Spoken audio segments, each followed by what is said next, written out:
नमस्कार, मी तेजल चौकेकर खोत करिअरशाही या विशेष कार्यक्रमात तुम्हा सगळ्यांचं मनापासून स्वागत करते. आजच्या या कार्यक्रमात आपल्याला मार्गदर्शन करण्यासाठी आले आहेत बिझनेस व life coach doctor Santosh Kamerkar sir. नमस्कार सर, तुमचं लोकशाही मराठीमध्ये खूप खूप स्वागत. नमस्कार. सर, तुमच्याशी चर्चा करायची आहे, तुमच्याकडून मार्गदर्शन जाणून घ्यायचंच आहे, मात्र तुमची थोडक्यात ओळख करून देते. डॉक्टर संतोष कामेरकर हे बिझनेस व लाईफ कोच असून 15 प्रसिद्ध पुस्तकांचे लेखक आहेत. एका भव्य रिसॉर्टचे आणि 2 विलासचे मालक देखील आहेत. गेली अनेक वर्ष हॉटेल, रिसॉर्ट, प्रॉपर्टी उद्योग, पैशांचे व्यवस्थापन तसेच उद्योजकांना गेली 33 वर्ष व्यवसाय वृद्धीसाठी ते व्यवसाय मार्गदर्शन करतायत. यशाची गुरुकिल्ली, उद्योजक व्हा, श्रीमंत व्हा आणि मला श्रीमंत व्हायचंय या बेस्ट सेलर पुस्तकाचे डॉक्टर कामेरकर हे लेखक आहेत. त्यांच्या आयुष्यावर संत्या हा लघुचित्रपट आणि लक्षवेधी पुस्तकही प्रकाशित झाले. आजपर्यंत 4650 प्रेरणादायी कार्यक्रम, कार्यशाळेच्या माध्यमातून 12 लाखपेक्षा जास्त लोकांनी सरांच्या मार्गदर्शनाचा लाभ घेतलाय. पैसा, प्रसिद्धी, संपत्ती, उद्योजक या विषयावर सरांचा खूप अभ्यास आहे. अनेक संस्थेच्या सोबत ते सामाजिक जबाबदारीही पार पाडतायत. श्रीमंत होणे ही एक कला आहे असं सरांचं म्हणणं आहे. सर, तुमचं ओळख करून दिलीच, आता आपण प्रश्नांना सुरुवात करूया. नमस्कार. सर, माझा पहिला प्रश्न असा आहे की तुमचा जीवन प्रवास खडतर होता असं ऐकलं. तुम्ही झिरो टू हिरो कसे झालात हे जाणून घ्यायला आम्हाला आवडेल. नक्की, मला पण सांगायला आवडेल सर्व प्रेक्षकांना आणि जे पाहतात त्यांच्यासाठी. जसं तुम्ही मगाशीच म्हणालात की माझ्या लाईफवरती एक संत्या नावाचा लघुचित्रपट आलाय. हा चित्रपट अनेक शाळा आणि कॉलेजमध्ये आपण दाखवतो, उद्योजकांना दाखवतो. त्यामागे कारण असं की मी 3 वर्षाचा असताना माझे वडील एक्सपायर झाले आणि छोटी छोटी कामं करून मी पैसे कमवले आणि मग वेगळ्या प्रकारची कामं करून आज झिरो टू हिरो झालो आहे. आणि मी लहानपणी गाड्या धुवायचो. त्यामुळे मी म्हणतो की ज्या ज्या गाड्या धुतल्या त्या गाड्या घेतल्या. म्हणजे गाडी घेणं हे एक माझं स्वप्न असायचं आणि मग दर 2-3 वर्षांनी गाड्या घेत गेलो. तर अनेकांचे असे प्रसंग असतात की अनेक लोक असतात की ज्यांच्या आयुष्यामध्ये असे अनेक प्रसंग येतात आणि त्यातून ते पुढे जात असतात. तर मी लोकांना हे सांगेन की प्रामुख्याने यशस्वी होण्यासाठी तुम्हाला परिश्रम घ्यावेच लागतात. त्याचबरोबर तुम्हाला परिस्थिती जाणीव असणं गरजेचं असतं. त्या परिस्थिती जाणीवेतून आपण पुढे जात असतो आणि आज सर्व काही परमेश्वर कृपेने, मोठ्या लोकांच्या आशीर्वादाने मी आज यशस्वी झालेलो आहे आणि खूप छान सर्व चालू आहे. थँक्यू. नक्कीच सर, तुमची ओळख करून देताना मी असं वाचलं की तुम्ही संपत्ती, श्रीमंत होण्याबाबत पुस्तकं लिहिली आहेत. तर संपत्ती, श्रीमंतीबद्दल तुम्ही काय सांगाल? येस, खूप छान प्रश्न विचारला. माझं पुस्तक आहे उद्योजक व्हा, श्रीमंत व्हा. नंतर मला श्रीमंत व्हायचं हे पुस्तक तर जवळजवळ 1.25 लाख त्याच्या कॉप्या गेल्या आहेत. नंतर एक पुस्तक आहे माझं यशाची गुरुकिल्ली. हे तर प्रत्येक रेल्वे स्टेशनला विकत मिळायचं आणि 20 रुपये त्याची किंमत होती. आणि अनेक लोकांनी ते पुस्तक वाचलं, अनेक लोकांनी ते पुस्तकातून प्रेरणा घेतली आणि पुस्तकामुळे माणूस श्रीमंत होतो. म्हणजे मी नेहमी सांगतो की वाचाल तर वाचाल, वाचाल तर शिकाल, शिकाल तर टिकाल आणि टिकाल तरच जिंकाल. नक्कीच. त्यामुळे वाचणं गरजेचं आहे आणि माझ्या आयुष्यामध्ये पुस्तकांचा खूप मोठा वाटा आहे. मी अनेक पुस्तकं वाचली, मी अनेक यूट्यूबवरती व्हिडिओ पाहतो. माझं स्वतःचं यूट्यूब चॅनल आहे. त्यामुळे त्यातून खूप शिकायला मिळतं आणि शिकाल तुम्ही तर हुशार होता. म्हणजे स्मार्ट वर्कबद्दल मी नेहमी सांगतो की तुम्हाला यशस्वी व्हायचं असेल तर स्मार्ट वर्क करणं गरजेचं असतं. ते तुम्ही जर केलं तर डेफिनेटली तुम्हाला यश लवकर मिळतं. आणि म्हणून मी अनेक पुस्तकं केले, 15 एक पुस्तकं मी लिहिली आतापर्यंत आणि लाखो पुस्तकांचा त्यातून खप झाला आहे आणि अनेक लोक प्रेरणा घेऊन आज मोठी झालेत. अनेक लोकांचे फोन मेसेज येतात की सर तुमचं पुस्तक वाचलं आणि त्याचा फायदा होतो. व्यास क्रिएशनतर्फे पुस्तक उपलब्ध आहे, संधिकालतर्फे पुस्तक प्रकाशन आहे. आता एक माझं 16वं पुस्तक येतं आहे 13 मार्चला, चला जग जिंकूया. तर अशा प्रकारे पुस्तकाबद्दल मला नेहमी बोलायला आवडतं आणि लोकांना पण मी सांगेन की आवर्जून तुम्ही पुस्तकं वाचा. नक्कीच. असं श्रीमंत कोणाला व्हायचं नसतं, सगळ्यांनाच व्हायचं असतं. मात्र तुम्ही ते पुस्तकात रूपी मांडता. तर ते अनेक पुस्तकं तुम्ही त्याबाबत लिहिलेली आहेत, तर ती बेस्ट सेलरही आहेत. तर त्याबाबत काय सांगाल? बरोबर आहे. मी जे म्हटलं की पुस्तकं वाचून आणि मी झालो आणि त्याचबरोबर श्रीमंतीबद्दल मी सांगत असतो. म्हणजे माझ्या पुस्तकामध्ये मी म्हटलंय की उद्योजक व्हा, श्रीमंत व्हा. माझा आवडता विषय आहे श्रीमंतीबद्दलचा. मगाचा तुमचा जो प्रश्न होता श्रीमंतीबद्दलचा, की मी नेहमी सांगतो की पैसे कमवणे, पैसे टिकवणे, पैसे गुंतवणे आणि पैसे वाढवत नेणे आणि पैसे वाढवल्यानंतर त्या पैशाचा उपभोग घेणे हे खूप गरजेचं असतं. अशा प्रकारे आयुष्याचा हा टप्पा असतो आणि श्रीमंत होता येते. मी नेहमी सांगतो श्रीमंत होणे ही एक कला आहे, जसं इतर कला असतात तशा. मग त्यासाठी तुम्हाला पैशाचं व्यवस्थापन प्रॉपर करता आलं पाहिजे आणि तुम्हाला पॅसिव्ह इन्कमवरती काम करणं गरजेचं असतं. म्हणजे मी माझ्याबद्दल सांगताना मी नेहमी सांगतो की पॅसिव्ह इन्कम म्हणजे मी काय करतो, तर मी रिअल इस्टेटमध्ये आहे. मी काही विला घेतो आणि आम्ही रेंट आउट करतो. अच्छा. जमीन माझी आहे ती मी भाड्याने देतो. फ्लॅट असेल तर त्यातून पॅसिव्ह इन्कम मिळतं आपण हं, भाड्याने हं, देऊन. हं. त्याचबरोबर स्टॉकमध्ये इन्व्हेस्टमेंट करतो. माझी पुस्तकं आहेत त्यातून मला पॅसिव्ह इन्कम मिळतं. अच्छा. यूट्यूब चॅनलच्या माध्यमातून मला पॅसिव्ह इन्कम मिळतं. म्हणजे अरे अशा प्रकारे पॅसिव्ह इन्कमवरती आपण जर फोकस केला तर आपल्याला पैसे मिळतात. त्यामुळे पैसे कमवणे ही कला आहे, श्रीमंत होणे ही एक कला आहे असं मी म्हणतो. आणि त्याला मोठा आधार पुस्तकांचा मिळतो, ज्ञानाचा मिळतो. मी जेवढं ज्ञान मिळवता हं, हं. वाढवता त्याचा फायदा तुम्हाला मिळतो. नक्कीच सर, तुम्ही गेली अनेक वर्ष व्यक्तिमत्व विकास आणि उद्योजकांना मार्गदर्शन करताय, तर याबाबत काय सांगाल? हो, हो. खूप आवडीचा माझा विषय असतो. म्हणजे मी जवळ-जवळ 33 वर्ष आत्तापर्यंत 4,650 मी कार्यक्रम केलेत. हं. आणि 12 लाखापेक्षा जास्त लोकांनी माझ्या कार्यक्रमाचा किंवा माझा मार्गदर्शनाचा फायदा घेतलेला आहे. आणि त्या माध्यमातून अनेक लोक आज घडलेत. आणि नेहमी मी सांगत असतो की उद्योजक घडवले जाऊ शकतात. तर त्यासाठी प्रत्येकाने जास्तीत जास्त शिकणं गरजेचं असतं. आणि उद्योजकांशी बोलताना मी अनेक संस्थांबरोबर हं. असतो. आणि प्रामुख्याने नेटवर्किंग करा मी सांगतो लोकांना, की नेटवर्किंग करा, जास्तीत जास्त लोकांना भेटा. हं, हं. ते भेटल्यामुळे तुम्हाला त्याचा फायदा मिळतो आणि त्याचा तुम्हाला बिझनेस वाढायला खूप प्रचंड बेनिफिट होत हं, असतो. हं. आणि म्हणून आज प्रत्येक उद्योजकाने शिकण्यासाठी वेळ दिला पाहिजे. स्वतःला अपग्रेड करायसाठी विविध प्रकारचे कोर्सेस त्यांनी अटेंड केले पाहिजेत. हं. तेव्हा त्याचा फायदा त्याला मिळतो. नक्कीच. कमीत कमी गुंतवणूक करत असाल तर जास्तीत जास्त नफा कसा मिळवावा, पैसा कसा मिळवायचा, कसा टिकवायचा, पैसा कसा उभा करायचा, कुठे गुंतवायचा आणि कसा वाढवायचा, हे स्वअनुभवातून सांगत असतात. आणि हीच त्यांची सरांची आवड आहे. आपला व्यवसाय इतरांपेक्षा लवकर व जास्त वाढवण्यासाठी संपर्क करा खाली दिलेल्या स्क्रीनवर दिलेल्या नंबरवर. सर, माझा पुढचा प्रश्न असा आहे की अनेक संस्था तुम्ही उभ्या केलात आणि अनेक संस्थांमध्ये सहभागी देखील झालात, तर याबद्दल काय सांगाल? Yes, yes. मी गेले 33 वर्ष शिकण्यासाठी अनेक संस्थांबरोबर मी जोडत गेलो. हं, हं. म्हणजे सुरुवातीला माझीच एक संस्था होती, यूथ फेडरेशन, ज्याच्यामध्ये साधारणतः मी 20 वर्षाचा असताना आम्ही एक संस्था बनवली होती, ज्या माध्यमातून आम्ही सामाजिक कार्य करायचो. मग त्यातून नंतर थोडंसं पुढे आणखीन जावं, मग तसं मंडळ असतात. त्यानंतर मग एक माझ्यासमोर एक प्लॅटफॉर्म आला उद्योजकांचा. अच्छा. तो प्लॅटफॉर्म होता सॅटर्डे क्लब ग्लोबल ट्रस्ट. त्याचे संस्थापक अध्यक्ष माधवराव भिडे सर आहेत. आणि त्यांच्या माध्यमातून मी जोडलं गेलो आणि सॅटर्डे क्लबमध्ये खूप मोठ्या प्रमाणात आम्ही उद्योजकांना एकत्र केलं. मी स्वतः तिथे चेअरमन होतो. त्यानंतर मी रिजनल हेड होतो आणि मग त्यातून आम्ही काही उद्योजकांना एकत्र करून ती संस्था वाढवण्यासाठी मोठा हातभार मी लावला. त्याच्यानंतर मग तशाच प्रकारे वैश्यवाणी समाज ठाण्याची संस्था असेल हं. किंवा मी साधारणतः आज 23 वर्षापासून वैश्य सहकारी बँकेचा मी संचालक आहे. बँकेमध्ये मी 23 वर्षानंतर बँकेच्या माध्यमातून अनेक लोकांना मदत करणं, त्यांना आर्थिक म्हणजे लोन उपलब्ध करून देणं, अशा प्रकारचं बँकेच्या माध्यमातून काही सामाजिक कार्य मी उभं केलं. त्याच्यानंतर मग उद्योग अनुभव नावाची एक संस्था आहे, सहकार भारतीय, ज्याचं खूप मोठं काम आहे आज पूर्ण भारतभर, ज्या माध्यमातून आम्ही विविध ठिकाणचे प्रशिक्षण देत असतो. हं. एक आम्ही सगळ्या प्रशिक्षकांना घेऊन एक संस्था उभी केली. त्या संस्थेचं नाव आहे ट्रेनर्स असोसिएशन ऑफ इंडिया. ही संस्था पूर्ण भारतभर आपण प्रशिक्षकांना एकत्र करतो हं. आणि प्रशिक्षकांच्या माध्यमातून आम्ही विविध उपक्रम राबवतो. अच्छा. त्याच्यामध्ये ट्रेनिंगमध्ये सगळ्या प्रकारचं ट्रेनिंग असतं. हं, हं. करिअर काउन्सिलिंग असतं, बिझनेस कोचिंग असतं. हं. नंतर काही लिडरशिपचे प्रोग्राम असतात, ज्या माध्यमातून आम्ही ट्रेनर असोसिएशनच्या माध्यमातून आम्ही ते कार्यक्रम राबवत असतो. हं, हं. नुकतीच आम्ही गेल्या वर्षी एक संस्था स्थापन केली. त्या संस्थेचं नाव आहे वैश्य ग्लोबल बिझनेस ग्रुप. ही संस्था साधारणतः एक वर्ष होत आली आहे. वर्षभरात आमच्याकडे 3,000 लोकांना आम्ही एकत्र केलं आणि लोकांनी उद्योग करावा, लोकांनी पुढे यावं, एकमेकांना मदत करावी, नेटवर्किंग करावं, असं यामागे मोठा कन्सेप्ट आहे. आणि वैश्य ग्लोबल चॅरिटेबल ट्रस्टच्या माध्यमातून आम्ही खूप मोठं काम आज उभं केलेलं आहे. आणि मी माझ्या अनेक वैश्य समाज बांधवांना सांगेन की आपली कम्युनिटीज बिझनेस करणारी कम्युनिटी आहे, तर सगळ्यांनी एकत्र या, एकमेकांना मदत करा आणि सभासद होण्यासाठी आम्हाला संपर्क करा. संपर्क माझा तुम्हाला दिसेलच ह्याच्यावरती. तर अशा अनेक संस्था, ज्या संस्थेमुळे तुम्ही पुढे जाता. सुरुवातीला आपल्याला संस्थेला मोठं करावं लागतं, कालांतराने आपण संस्थेमुळे मोठे होत असतो. हं.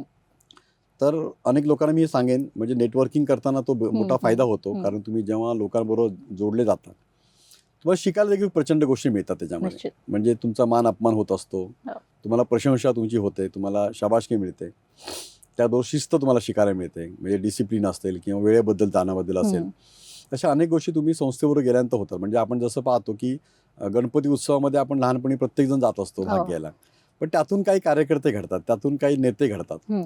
तर त्या ठिकाणी गेल्यामुळे आपल्याला खूप गोष्टी शिकायला मिळतात. मग तिथलं कल्चर ॲक्टिव्हिटी असेल, स्पोर्ट्स असतील. त्यामुळे मी लोकांना सांगेन की तुम्ही संस्थेवर असोसिएट राहा आणि त्यातून तुम्हाला प्रचंड फायदा होत असतो. तुमचं व्यक्तिमत्व विकास होतो आणि तुम्हाला एक नवीन स्वतःमधला व्यक्ती तुम्हाला बाहेर काढता येतो. नक्कीच. त्यामुळे ह्या संस्थेचा डेफिनेटली खूप चांगला फायदा होतो आणि अनेक संस्थांबरोबर मी आहे त्याचा मला अभिमान वाटतो. नक्कीच. प्रत्येक व्यक्ती पुढे जाऊन काही ना काही होतच असतो. त्यासाठी त्याचे मेहनत आणि परिश्रम सुरूच असतात. सर, माझा पुढचा प्रश्न असा आहे की तुमचे व्यक्तिमत्व विकास हे कार्यक्रम असतात. तर याबाबत काय सांगाल? कसे कार्यक्रम घडतात? कसा सगळा उपक्रम असतो? व्यक्तिमत्व विकासाचं अनेक उपक्रम मी गेले 33 वर्ष करतोय. प्रामुख्याने मी उद्योजक पण आहे. माझं स्वतःचं रिसॉर्ट आहे पनवेलजवळ. नंतर आमची विला आहेत, S4 नावाने आमचा ब्रँड आहे आणि त्यातून आम्ही विला वगैरे रेंटवरती देतो, भाड्याने देतो. आणि व्यक्तिमत्व विकास हे माझं पॅशन आहे. म्हणजे व्यवसाय एक आहे, पण लोकांना मार्गदर्शन करणं, लोकांना प्रेरणा देणं, लोकांना मोटिवेट करणं हे मला आवडतं. मग मला रात्री 2 वाजता झोपेतून उठवलं आणि विचारलं की चला तुम्हाला भाषण द्यायचं आहे, तरी मी 2 वाजता उठून भाषण देऊ शकतो, कारण माझी ती आवड आहे. आणि त्यामुळे अनेक लोकांना मार्गदर्शन करत असतो.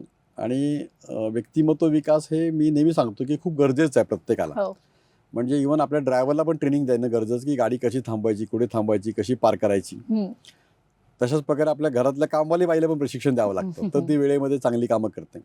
त्यात प्रशिक्षणाची खूप गरज आहे. म्हणजे मी नेहमी सांगतो की प्रशिक्षण नावाचं उत्पादन आहे. जसं आपण पाहतो म्हणजे अनेक लोक म्हणतात की खरंच गरज आहे का प्रशिक्षण घ्यायची. मी म्हणतो हो, गरज आहे. कारण जसं आपण आंघोळ करतो, अनेक लोक आंघोळ करताना साबण वापरत नाही अजून देखील भारतामध्ये.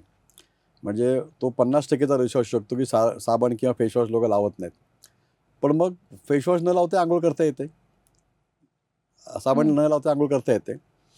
पण फेसवॉश लावल्यामुळे, आंघोळ केल्यामुळे आपण छान दिसतो, आणखीन चांगलं आपलं रूप दिसतं. तशाच प्रकारे प्रशिक्षणाबद्दल आहे की प्रशिक्षण घेतल्यामुळे तुमचं व्यक्तिमत्व खुलतं, तुम्ही लोकांमध्ये मिसळता, तुम्हाला शिकायला मिळतं कसं वागलं पाहिजे, कसं नाही वागलं पाहिजे, या अनेक गोष्टी शिकायला मिळतात. म्हणजे माझ्या आयुष्यामध्ये प्रशिक्षणाचा खूप मोठा वाटा आहे की मी अशाच प्रकारे घडलो. अनेक प्रशिक्षण मी आत्तापर्यंत नाही म्हटलं तरी 20-1 लाखापेक्षा जास्त लोकांच्या भाषेत पैसा खर्च केला आहे, माझ्या भाषेत मी गुंतवला आहे, या माझ्या ब्रेनसाठी, मला नॉलेज वाढवण्यासाठी. त्यामुळे ज्ञान खूप महत्त्वाचं आहे. म्हणजे मी नेहमी सांगतो की या जगामध्ये समजा 100% ज्ञान आहे, त्यातलं मला 25% माहीत आहे. ओके, 25% माहीत आहे म्हणजे 75% काय उरलं माहीत नाही.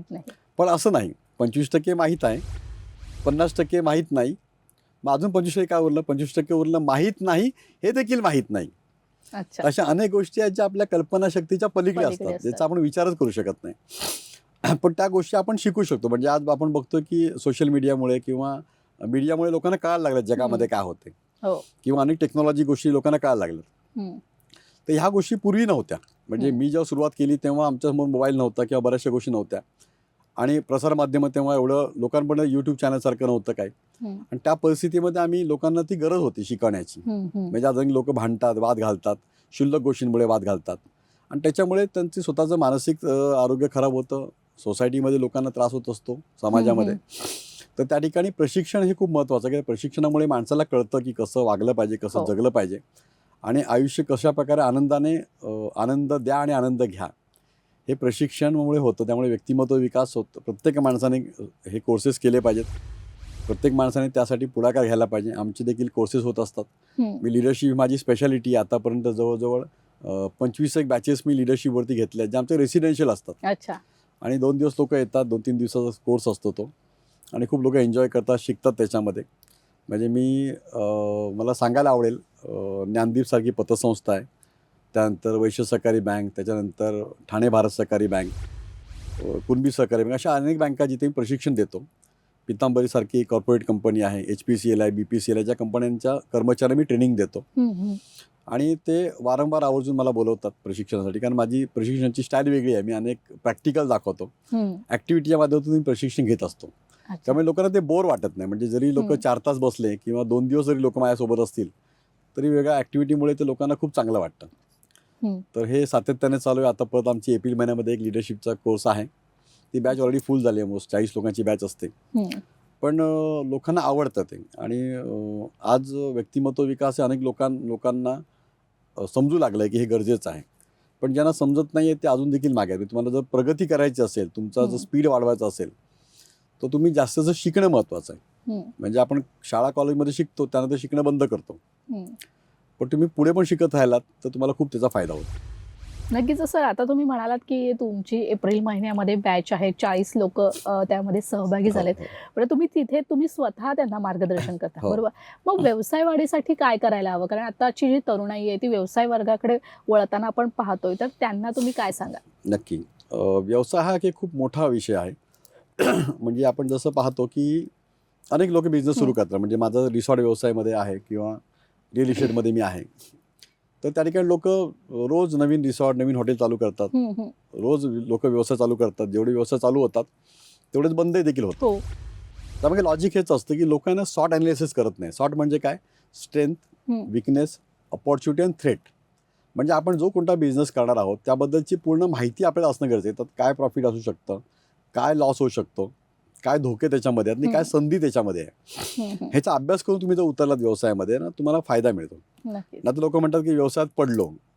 मग तुम्ही पडला असं मानसिकतेने असाल तर तुम्ही पडणारच आहात. हं, त्यामुळे व्यवसायामध्ये मानसिकता हा खूप मोठा विषय असतो, की त्याच्यामध्ये तुमची व्यावसायिक मानसिकता तुम्हाला ठेवायला लागते. म्हणजे मला आठवतं एक प्रसंग, मी कॉलेजमध्ये होतो. हं.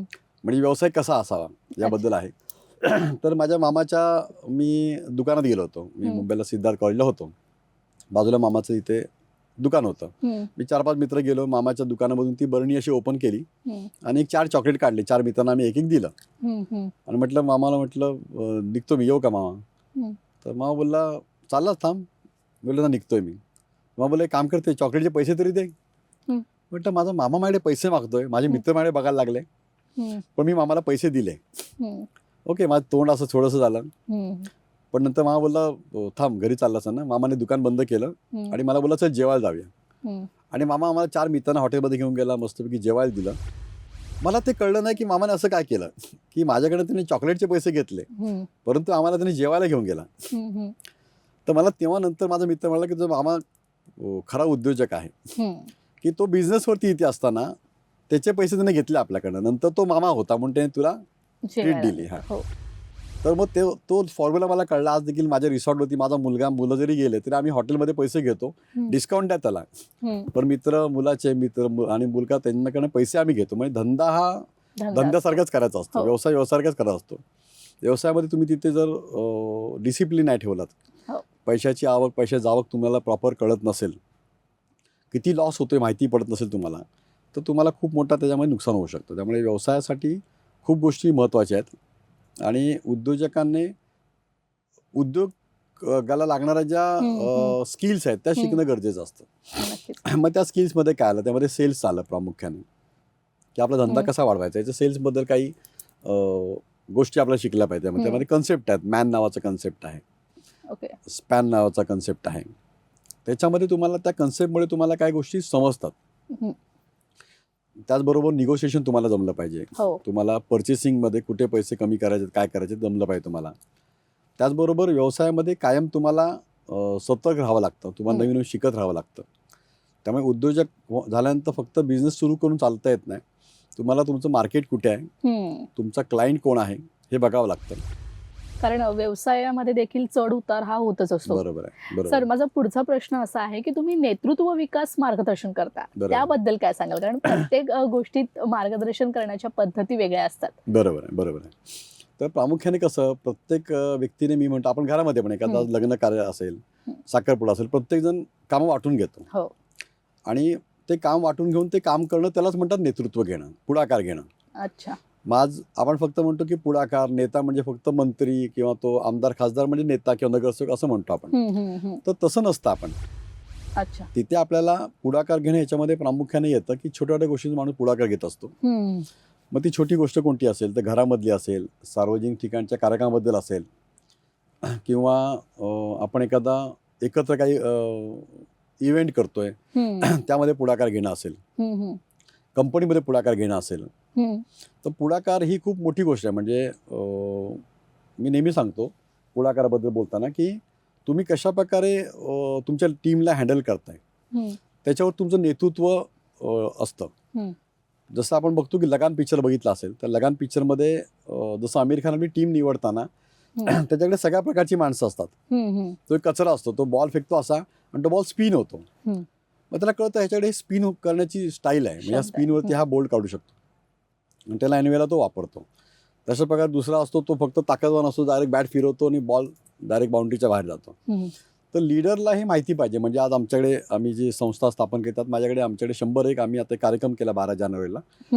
100 व्हॉलेंटियर होते, जवळजवळ 700-800 लोक कार्यक्रमात आले होते. दिवसभर कार्यक्रम होता, सकाळी 7 ते रात्री 7 पर्यंत. कोणत्याही प्रकारचं इव्हेंट. तर तुम्हाला ते काही गोष्टी करायच्या असतात. तसंच सेम उद्योजकांनी, सेम लीडरने त्या गोष्टी शिकायच्या असतात. आणि लिडरशिपमध्ये आम्ही ह्या अशा प्रकारच्या छोट्या गोष्टी लोकांना करायला सांगतो 2 दिवसामध्ये. लोक ते करतात आणि त्यातून त्यांच्यामध्ये लिडरशिप स्किल पुढे येत जाते. त्यामुळे अनेक जेव्हा कॉर्पोरेट कंपनीमध्ये मी जातो तेव्हा पण लिडरशिपवरती मी त्यांना जबाबदारी देतो. मंजिलें उन्हीं को मिलती जिनके सपनों में जान है, पंखों से कुछ नहीं होता, बुलंद हौसलों से उडान होती है. मित्रांनो, मंजिले म्हणजे उद्दिष्ट, टार्गेट हे आपल्याला खूप गरजेचं असतं. आणि जेव्हा मी सांगतो लोकांना की तुमचं टार्गेट पूर्ण करणं, तुम्ही उद्दिष्ट ठेवा, आयुष्यात पुढे जावा, तेव्हा डेफिनेटली तुम्हाला या प्रकारे तुम्हाला उद्दिष्ट ठेवून पुढे जावं लागतं, तरच तुम्हाला पुढे उडान घेता येते. या जन्मातच उद्दात तसे काहीतरी कर तू गड्या, अभिमानाने स्मरतील तुझला या पुढच्या 7 पिढ्या. आपण जेव्हा एखाद्या संघटने संस्थेचं काम करतो त्यावेळेस आपल्याला अशा प्रकारे विचार करावा लागतो की भविष्यामध्ये आपल्याला आपल्या लोकांनी आठवण काढली पाहिजे, आपलं नाव काढलं पाहिजे. आणि म्हणून त्या सामाजिक संस्थेमध्ये अशा प्रकारे जीव ओतून काम करा, तन मन धन देऊन काम करा, तर त्या संस्था मोठ्या होतात आणि त्या संस्थेमध्ये तुम्हाला पुढे जाता येतं. मी देखील अशा प्रकारे अनेक संस्थांमध्ये काम केल्यामुळे त्या संस्था वाढल्या आणि त्याचा फायदा मला देखील झाला. नक्कीच सर, तुम्ही खूप छान माहिती आणि मार्गदर्शन केलं. म्हणजे नव्याने व्यवसाय क्षेत्रात उतरणाऱ्या जे आमचे प्रेक्षक असतील त्यांना खूप मार्गदर्शन होईल तुम्ही या दिलेल्या माहितीबद्दल. तुम्ही इथे आलात, छान माहिती दिली, मार्गदर्शन केलं, त्यासाठी खूप खूप धन्यवाद. Thank you very much.